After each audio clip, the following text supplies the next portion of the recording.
La vaca que llora.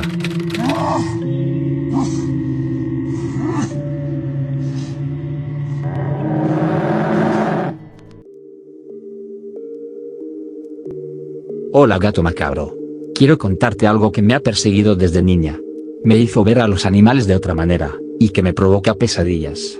Nunca lo conté fuera de mi familia porque temía que me tomaran por loca, pero al escuchar las historias de tu canal decidí animarme.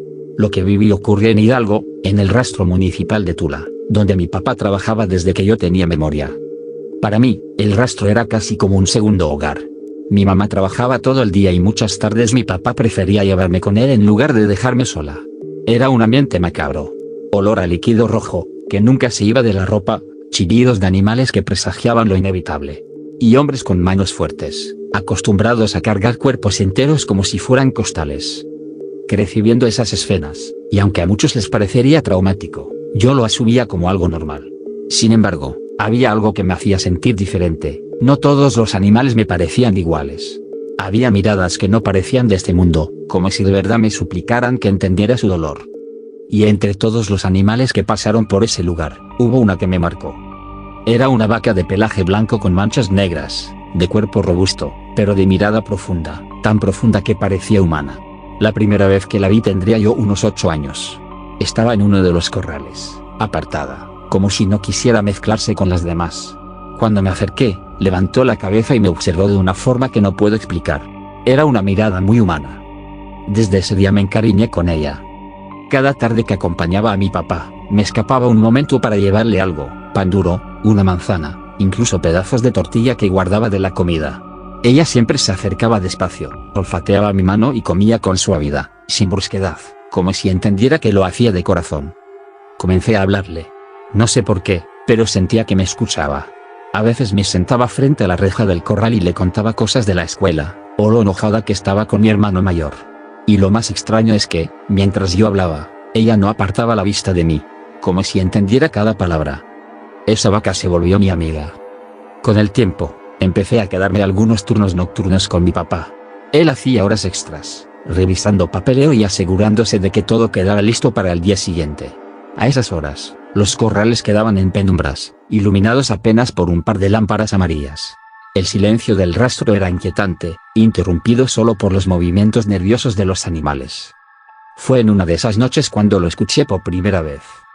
Un llanto humano. Era un lamento quebrado, como el de una mujer llorando con todo el dolor del mundo. Me levanté asustada y seguí el sonido hasta llegar al corral donde estaba mi vaca. Me quedé de piedra, no había nadie más ahí. Solo ella, mirándome como siempre. El llanto se detuvo en cuanto entré. Pensé que tal vez estaba cansada y que lo había imaginado. Pero las semanas siguientes lo volví a escuchar. Una y otra vez, siempre en las noches, siempre en el mismo lugar. Yo sabía que era imposible, pero cada vez estaba más convencida de que la vaca lloraba. Pasaron meses y el vínculo entre nosotras creció. Yo sentía que esa vaca era distinta, que había algo en ella que no podía explicarse. En secreto me prometí que la salvaría, que la convencería a mi papá de venderla viva, o que la llevaríamos a algún rancho. Pero era solo una niña contra un mundo de hombres curtidos, que veían kilos de carne donde yo veía un alma. Y el día que más temía llegó. Una mañana mi papá me avisó sin rodeos: hoy le toca a tu vaca. Recuerdo que me descompuse en ese instante. Lloré, le supliqué, me arrodillé para que no lo hicieran. Pero mi papá solo me dijo: hija, entiende. Aquí todos los animales tienen un fin. Intenté detenerlos, pero fue inútil. La separaron del resto, y aunque trató de resistirse, la empujaron con fuerza hacia el pasillo de acero. Antes de que el cuchillo hiciera lo suyo, me miró. Una mirada directa, larga, profunda, que me atravesó. Ella entendía lo que iba a pasar. Cuando cayó, grité. No tuve valor para mirar más. Ese día sentí que me arrancaban una parte del alma. Esa noche no pude dormir. El silencio del rastro era más pesado que nunca. Mi papá se había quedado dormido en la oficina y yo decidí caminar hasta los corrales. El lugar donde había estado mi vaca estaba vacío. Esperaba escuchar el llanto como antes, pero no lo encontré. El sonido venía de otro lado. Me dejé guiar por el sonido, con las piernas temblando, hasta llegar al área de los desechos, donde arrojaban las vísceras que no se usaban. El olor era insoportable. Entre todo ese caos escuché de nuevo el lamento. Un llanto humano, tan claro como si alguien estuviera sufriendo justo enfrente de mí. Y lo vi. Entre los desechos, estaba la cabeza de mi vaca. Sus ojos abiertos, y de ellos corrían lágrimas oscuras. El hocico abierto emitía un quejido, como un gemido humano. No era imaginación. Era real. Me derrumbé en el suelo, gritando, llorando, pidiendo que todo fuera un sueño. Un trabajador me encontró y me sacó casi a rastras. Nadie me creyó. Dijeron que estaba traumada, que confundí los ruidos de otros animales, que lo inventaba. La vaca lloraba. Lloraba aún después de que le habían quitado la vida. Pasaron los años. Me alejé del rastro. A veces, en las noches, sueño con ese momento. Esa es mi historia, gato macabro. Ojalá puedas leerla y compartirla con tu comunidad.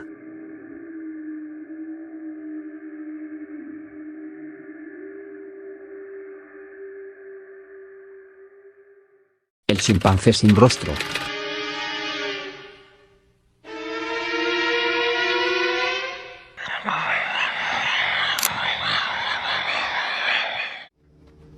Hola gato macabro.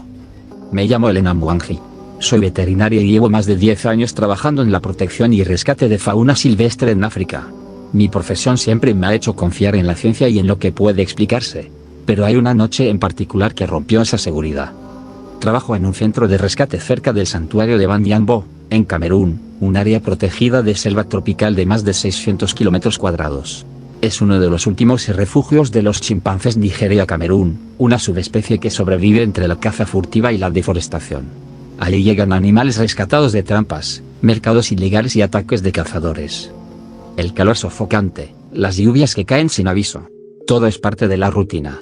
También el dolor, ver a gorilas con heridas de machete, aves con las alas rotas, antílopes mutilados.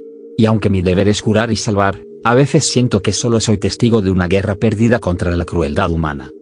Fue en ese contexto cuando conocí a Quito. Un grupo de rescatistas ambientales lo trajo desde lo profundo de la selva. Habían seguido las huellas de cazadores y encontraron algo peor de lo que esperaban. En una trampa de alambre, atada a un tronco, estaba un chimpancé joven, quizá de 8 o 9 años. Aún vivo. Pero lo que le habían hecho no tenía nombre. El animal no tenía piel en el rostro. Sin el cuero cabelludo, los párpados inexistentes, los pómulos expuestos. En lugar de ojos, 2 cavernas oscuras. Era como ver un cráneo cubierto de carne viva, respirando. Recuerdo que uno de los rescatistas me dijo, lo dejaron así para que perdiera la vida despacio. Sentí náuseas. No era la primera vez que veía un caso así, pero aquello parecía hecho con una maldad siniestra, como si alguien hubiera querido borrar su rostro para divertirse. Lo llevamos al centro y lo instalamos en una jaula aislada. Yo sabía que sus posibilidades de sobrevivir eran mínimas, pero no podía rendirme. Le limpié las heridas, apliqué antibióticos, traté de hidratarlo. Le preparaba papillas de frutas y sueros, y aunque no podía ver, movía la cabeza hacia mí cada vez que entraba. Era como si me reconociera por el sonido de mis pasos. En los primeros días, pasaba horas junto a él. Le hablaba en voz baja mientras curaba sus heridas. A veces sentía que su respiración cambiaba, que se volvía más lenta, casi como si me escuchara y entendiera. Pero lo más perturbador era su presencia. Algunos animales heridos se vuelven apáticos, otros agresivos. Quito no era ni lo uno ni lo otro. Su sola quietud imponía. Parecía observarme sin ojos, como si desde esas cuencas oscuras hubiera algo que me miraba de regreso. En más de una ocasión, mientras lo alimentaba, juraría que escuché susurros. Un murmullo que no podía entender, pero que venía de él. Pensé que era mi imaginación. Mis compañeros empezaron a evitar esa sala. Decían que cada vez que entraban con él sentían escalofríos. Algunos decían que se escuchaban risas por las noches, aunque nunca se atrevieron a decirlo frente al resto. Yo trataba de no dejarme influenciar. Soy veterinaria, me repetía. Nada de esto tiene explicación sobrenatural. Pero cada noche, cuando revisaba las jaulas, tenía que reunir todo mi valor para cruzar frente a la de Quito. Pasaron un par de semanas. Una noche, mientras hacía una ronda, escuché un ruido en la sala de rescate. Al abrir la puerta, vi algo que me dejó helada. La jaula de Quito estaba abierta. Mi primer pensamiento fue que alguien del personal había olvidado cerrarla. Pero al dar un paso dentro, entendí que no era un simple descuido. El olor metálico impregnaba el aire. Los perros rescatados estaban en silencio. Un antílope pequeño, que habíamos cuidado durante meses, estaba tirado con el cuello roto. Y Quito no estaba. Me quedé inmóvil, y entonces lo escuché, un susurro que venía del pasillo largo que conectaba con la salida. Un murmullo seguido de una risa que no sonaba como la de un animal. Sonaba como la de un hombre enfermo. Avancé temblando, sosteniendo la linterna. El pasillo del centro era largo, con paredes de cemento y a mitad de camino lo vi. Una silueta encorvada, caminando despacio, tambaleante. Era Quito. El reflejo de la luz cayó sobre su rostro. La carne cruda brillaba, los dientes expuestos formaban una mueca. Aunque no tenía labios, parecía sonreír. Entonces levantó una mano. Y me saludó. Con un gesto lento, como si hubiera aprendido de los humanos, movió su mano huesuda de un lado a otro. Era un adiós. La risa volvió a llenar el pasillo, hasta volverse insoportable. Yo grité, solté la linterna y caí de rodillas. Cuando logré mirar de nuevo, ya no estaba. Llegaron mis compañeros, alertados por la alarma. Revisamos todo el centro, cada sala, cada rincón. No había rastro de Quito. Solo los animales destrozados y el silencio pesado de la madrugada. Algunos sugirieron que había escapado a la selva. Yo sé lo que vi. Vi a un chimpancé sin rostro despedirse de mí con la mano. Vi a un ser que no solo había sobrevivido a la crueldad humana, sino que había regresado con algo más oscuro. Desde esa noche no duermo igual. Cada vez que cierro los ojos, escucho el eco de esa risa en el pasillo. Hasta aquí mi relato, gato macabro. He tratado de convencerme de que fue un delirio. Pero no. Yo vi a Quito despedirse de mí. Lo vi levantar la mano y decirme adiós. Y aunque nadie lo crea, yo sé que esa noche presencié algo paranormal.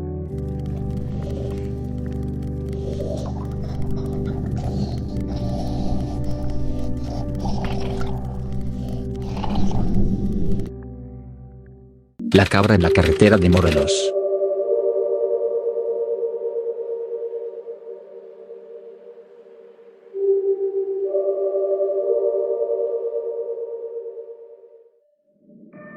Hola gato macabro. Quiero contarte una anécdota. No me pasó a mí directamente, sino a mi tío Javier, un hombre serio. Jamás inventa cosas por llamar la atención.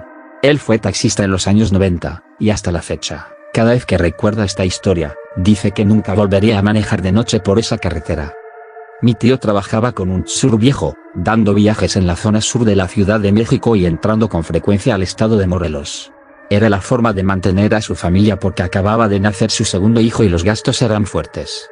Aquella noche, cerca de las 11, recogió a una pasajera en Tlalpan, una señora mayor que vivía rumbo a Huitzilac, Morelos. La mujer cargaba una bolsa de mandado y parecía cansada. Se subió al taxi, y durante el trayecto charlaron sobre cosas triviales, lo normal para espantar el sueño en esos caminos oscuros.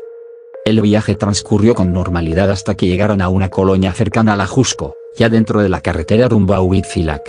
La zona era solitaria, bosque a los costados, la neblina bajando como cortinas, y apenas algunas casas dispersas.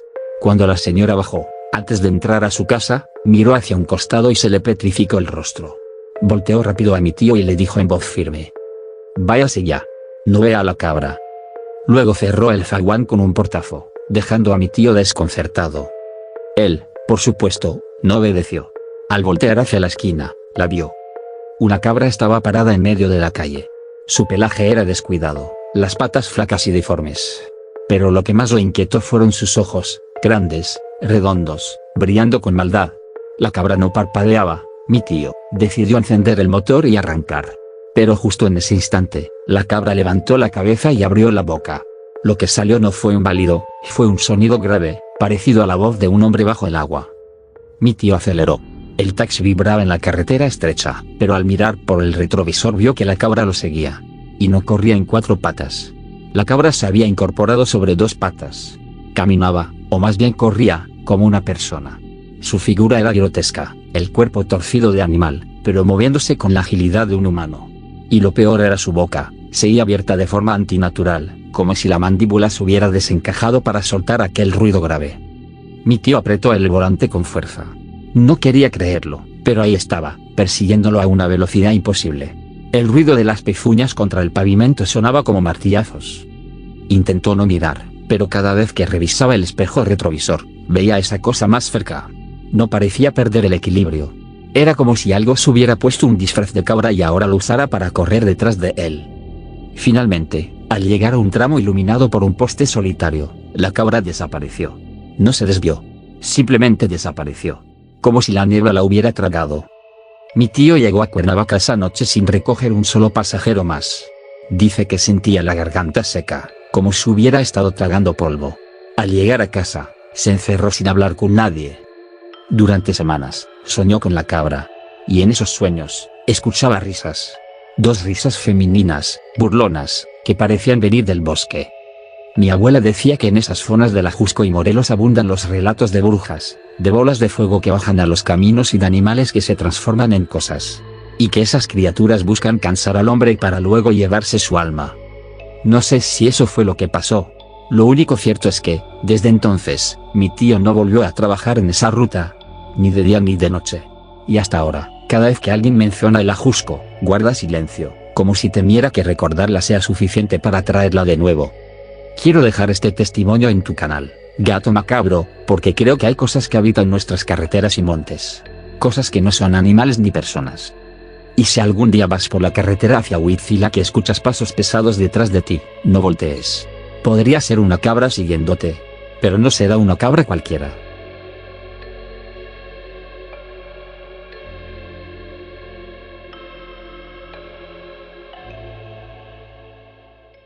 Los animales tiesos en la sierra.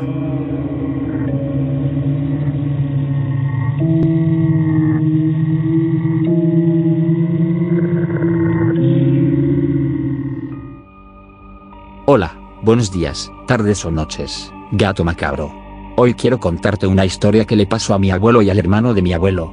Ellos fueron vendedores ambulantes durante muchos años, recorriendo la sierra con un burrito y un caballo, cargando leche, madera y otras cosas para vender de pueblo en pueblo. Durante mucho tiempo no les pasó nada raro, más allá de lo difícil del trabajo y de andar en la noche por caminos solitarios.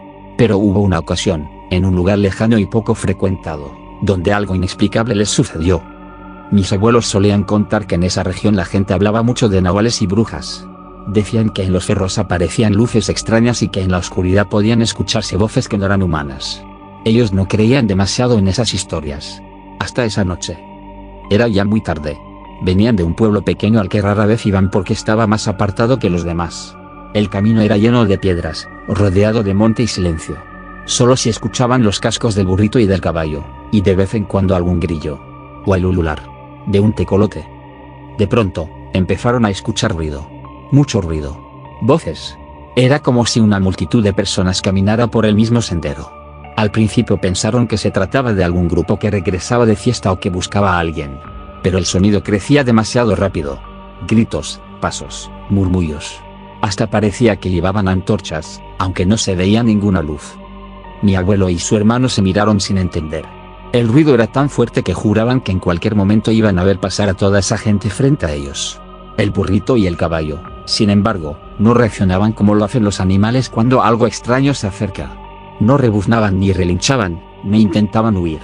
Solo seguían caminando como si nada. Con miedo de que fueran hombres armados o algo peor, mis abuelos se salieron del camino y se escondieron en unos arbustos. Desde ahí esperaron a que aquella multitud apareciera. El sonido era ensordecedor.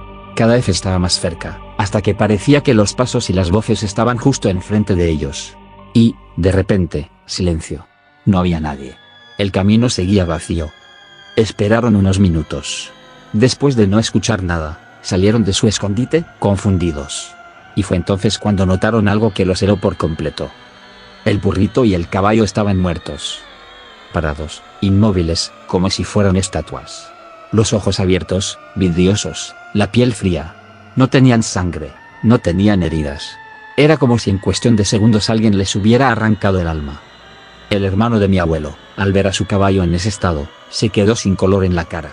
No podía hablar, apenas podía respirar. Se tambaleaba como si fuera a desmayarse. Mi abuelo intentaba reanimar a los animales, les gritaba, los jalaba de las riendas, pero estaban tiesos, rígidos, sin vida. Sin sus animales, se quedaron varados en medio del cerro. No tenían cómo cargar sus cosas, ni cómo salir de ahí. Y lo peor, estaban rodeados de un silencio antinatural. Pasaron las horas así. El hermano de mi abuelo cayó en shock, temblando, y finalmente se desmayó. Mi abuelo, aterrado, no sabía qué hacer. Pensó en caminar hasta el pueblo, pero tenía la sensación de que si dejaba solo a su hermano, algo más ocurriría. Así que se quedó con él toda la noche, sentado junto a los animales muertos, esperando que amaneciera. Dice mi abuelo que nunca en su vida una noche le pareció tan larga. Sentía que había ojos observándolos desde el monte. Que, en cualquier momento, las voces de aquella multitud regresarían. Al amanecer, por suerte, aparecieron unos campesinos que también iban de paso con mercancía. Ellos encontraron a mi abuelo pálido y cansado, y al hermano de mi abuelo todavía inconsciente. Los ayudaron a bajar hasta el pueblo más cercano. Los animales, el burrito y el caballo, se quedaron ahí, de pie como estatuas. Nadie pudo moverlos. Con los días, la gente decía que el olor se esparció por todo el cerro, hasta que los huesos se blanquearon bajo el sol. Cuando mi abuelo llegó a casa y contó lo sucedido, mi abuelita lo curó de espanto con rezos y limpias. Pero el hermano de mi abuelo no corrió con la misma suerte. El miedo lo había consumido demasiado. No se recuperó nunca. Al poco tiempo murió, según dijeron, de espanto. Mi abuelo vivió muchos años después, pero cada vez que recordaba aquella noche siempre repetía lo mismo: no había nadie. Pero los animales se murieron como si algo invisible se los hubiera llevado.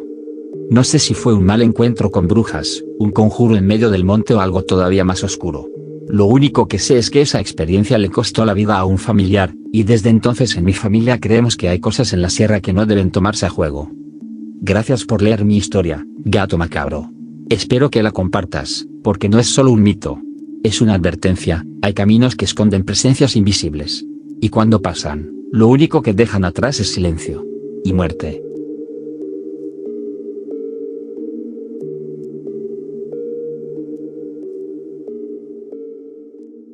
El burro que me llamaba por mi nombre.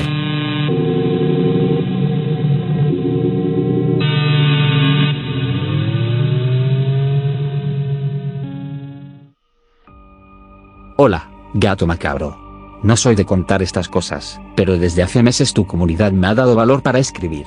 Tal vez sea la única manera de que deje de tener pesadillas. Esto pasó hace muchos años, en un rancho de los Altos de Jalisco, durante una cata de quesos a la que mis papás me llevaron un sábado por la tarde. Yo tenía 9 años y solo recuerdo que todo olía a leche fresca y a campo húmedo. Los maizales se extendían como un mar verde alrededor de la granja. La cata era sencilla.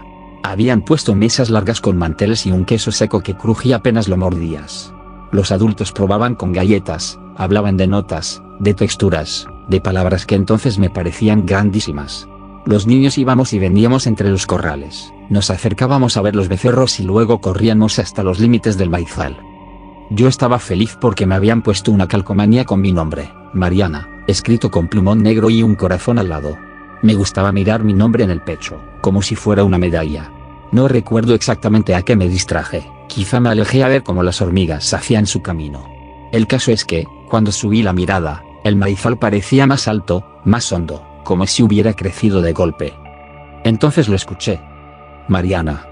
La voz salió del maizal, un murmullo que supo cómo meterse entre las hojas para llegarme justo al oído. Di un paso atrás pensando que alguno de mis papás me hablaba. Volteé y no estaban. La gente seguía alrededor de las mesas, con sus copas pequeñas y sus comentarios. Mariana. Ven acá, niña. Repitió la voz. Lo que más me asusta, todavía hoy, es que quien me llamó lo hizo con una familiaridad íntima, como si supiera no solo mi nombre, sino cómo suena cuando mi mamá lo pronuncia enojada. El tono era carrasposo. Sentí que me observaban desde los tallos. Luego, en la penumbra del maíz, distinguí un rostro. Una sonrisa desproporcionada se estiraba, dejando ver dientes largos, gruesos, de un amarillo enfermizo, manchados, demasiado grandes para una boca humana. Yo no sabía si era una persona. Acércate, Mariana, dijo la voz, y la sonrisa se hizo más grande. El miedo me empujó. Me di la vuelta y corrí con toda mi fuerza. Encontré a mis papás casi a la entrada del establo, hablaban con un señor de sombrero. Llorando, les conté que un hombre muy raro me estaba llamando por mi nombre desde los maizales, que tenía dientes feos y una sonrisa horrible. Mi papá me puso las manos en los hombros, mi mamá me acarició el pelo, y el señor del sombrero frunció el ceño. Vamos a ver, dijo mi papá. Caminamos los tres hacia el borde del maizal. Yo iba pegada a la pierna de mi mamá, luchando por no mirar. Parecía que alguien respiraba entre las hojas. Llegamos a donde yo señalé y, por un instante, no vimos nada. Mi papá dio un paso más y fue entonces que se oyó un resoplido, muy cerca, esa especie de bufido que hacen los animales cuando se sobresaltan. De pronto, entre los tallos, salió disparado un burro. Era un animal extraño. El pelaje parecía empolvado con ceniza, como si lo hubieran sacado de una chimenea. Cuestión de segundos se había perdido en la penumbra. Solo dejó un rastro de hojas agitadas y tierra suelta. Mi papá dejó escapar algo que sonó a risa nerviosa. Mi mamá me dijo: ¿ves? Seguramente fue eso lo que viste. Y me abrazó fuerte. Yo asentí, pero no estaba convencida. Para no quedarnos con la duda, mis papás se acercaron con el dueño del rancho, un hombre de manos muy grandes que olía a establo. Mi papá le dijo que se había escapado un burro hacia el maizal. Recuerdo la cara del dueño, primero sorpresa, luego una mueca que no supe leer de niña, y ahora entiendo que era una mezcla de enojo y miedo. Aquí no tenemos ningún burro. Ni en este rancho ni en los de alrededor. Nadie cría burros por aquí desde hace años. Nos quedamos callados. Entonces, ¿qué fue lo que vimos?, preguntó mi mamá. El hombre se pasó la mano por la mandíbula, miró hacia el maizal y dijo que seguramente sería un animal que bajó de los cerros. A veces, con el calor, los animales se desorientan, añadió, cortándolo como quien no quiere hablar. Luego se santiguó de manera disimulada, pero yo lo vi, cruzó rápido, casi a escondidas, la señal de la cruz. Nos fuimos cuando ya anochecía. En el coche, mientras mi papá manejaba por una terracería, yo miraba por la ventanilla. Detrás, el rancho se hacía pequeño. Cuando el camino se curveó, vi por última vez la orilla del maizal. Y te juro, gato, que distinguí una figura parada entre los tallos. No era el burro. Era un hombre encorvado, muy quieto, que levantó el brazo como quien se despide. Yo tapé la ventanilla con la mano y no quise mirar más. No he vuelto a probar queso. Parece una tontería, pero el olor me transporta al borde del maizal.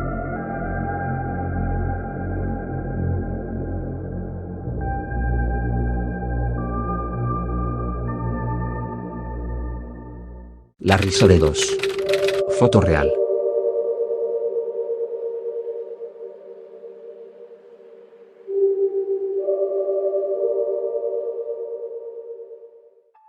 Hola, gato macabro.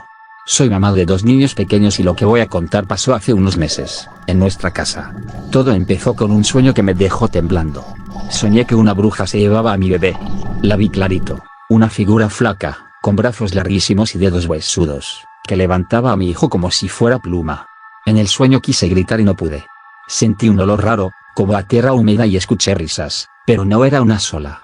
Eran dos risas juntas, burlonas, como si se contestaran entre ellas. Desperté de golpe. Eran las 3:12 de la madrugada. Revisé la cuna. Mi bebé dormía a mi lado. Me dije que fue ansiedad, que a veces las mamás soñamos cosas por el cansancio. Pero el sueño no se fue. Pasé el día con el estómago apretado. 2 días después, pasó. Esa noche nos dormimos temprano. Hacía calor. Yo estaba en la cama, mi bebé conmigo en la cuna.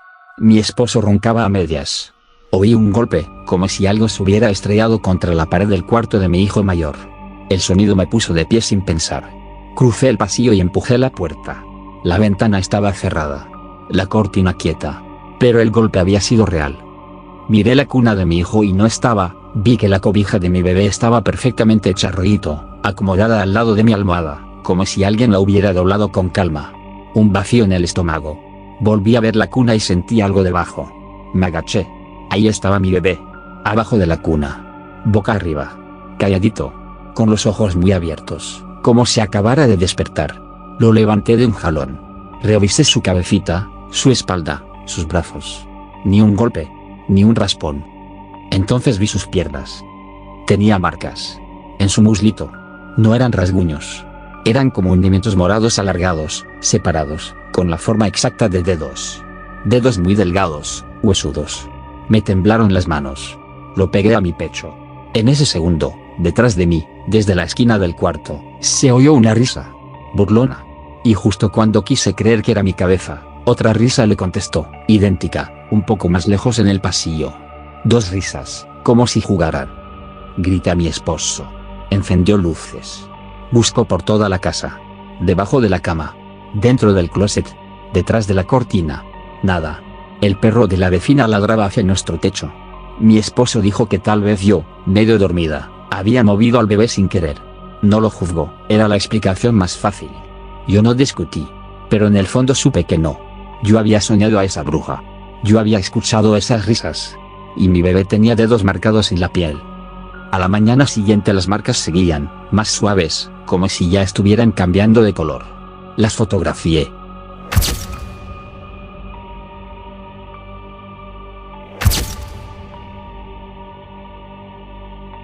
Las medí con mi dedo. No quise enseñar las fotos a muchos, solo a mi hermana. Ella me dijo que platicara con la señora Petra, la de la esquina, que vende hierbas y siempre anda con su rosario. Fui. Le conté lo mínimo. Se me quedó viendo como si supiera. Me dio un ramo para barrer la casa y una tijera pequeña para poner abierta bajo la cuna. Y me hizo rezar una oración que no conocía. Esa noche cerré puertas, ventanas con seguro. Me acosté con mi bebé y me quedé escuchando. A la 1:50 escuché pasos ligeritos en el pasillo. Como si un niño caminara de puntitas. Luego se detuvieron en la puerta. No se abrió. Solo se oyó el roce de una uña en la madera. Me levanté de un brinco. Cuando abrí, no había nadie. Alcancé a ver una sombra que parecía meterse por la esquina hacia el cuarto de mi hijo. Corrí. La cobija celeste estaba otra vez hecha rollito.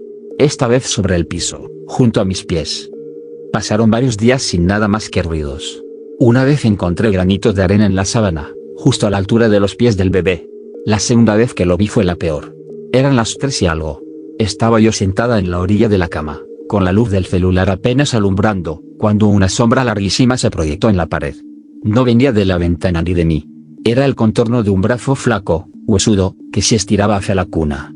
El brazo se cortó, como si lo hubieran jalado. Y volvió la risa. Primero una. Luego la otra, respondiéndole. Las dos sonaban a mujer. A mujeres viejas que se entretienen con un juego cruel. Empecé a leer todo lo que pude sobre brujas. Que si los bebés huelen a leche y eso las atrae. Que si hay que colgar bolsas con ajos. Que si poner una escoba de cabeza en la puerta las entretiene. Hice todo, sin vergüenza. También llamé a un padre. Bendijo la casa. Y por un tiempo pareció calmarse. Hasta que una tarde, mi hijo mayor me dijo, «Ma, anoche jugaste con tu amiga. ¿Por qué no la dejas entrar?» Le pregunté cuál amiga. Señaló la esquina cerca del techo. Esa que se ríe con otra. Las dos se asoman y hacen así, y puso los dedos largos frente a su cara, como intentando agarrar algo. Me arrodillé. Le pregunté si le decían algo. No. Nomás se ríen. Y dicen que el bebé huele rico. Esa noche dormimos todos juntos. Y dejé la luz prendida. Días después, ocurrió lo que me convenció de que no era sugestión. Llegué del mercado y encontré la cuna vacía. Mi mamá estaba en el comedor. Juro que no me tardé ni 10 minutos. Empecé a correr por toda la casa gritando. Entonces lo escuché. Ese mismo golpe contra la pared del cuarto de mi hijo. Entré. Me agaché. Mi bebé estaba otra vez bajo la cuna, mirándome, con esa calma rara. Lo tomé. Tenía nuevas marcas en las piernas. Más marcadas. Más largas.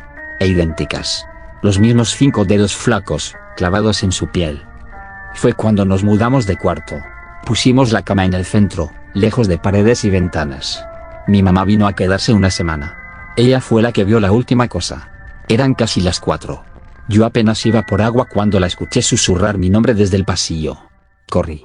Estaba parada junto a la puerta del cuarto, con la mano en el pecho.